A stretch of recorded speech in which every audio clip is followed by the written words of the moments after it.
At ibang klase ng gulay sa likod ng bahay. Buhay probinsya mga kahasang.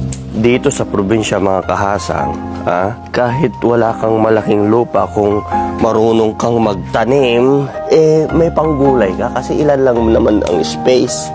Instead nga masetas datoy, inikan na ti tarong kas kada dapat taliklikod.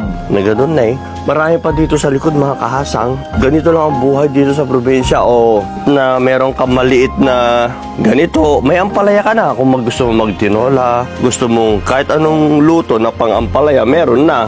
Di ba mahal ang luya minsan? Meron na rin siyang luya dito. Kung gusto mo magluto, pati yung dahon, pwede yan. Gusto mo ng tanglad, may tanglad na rin dito, Kalamansi. Hindi ka nabibili ng kalamansi. Ganito lang kagandahan dito sa probinsya. Di ba? Hindi ka nabibili ng kalamansi, luya.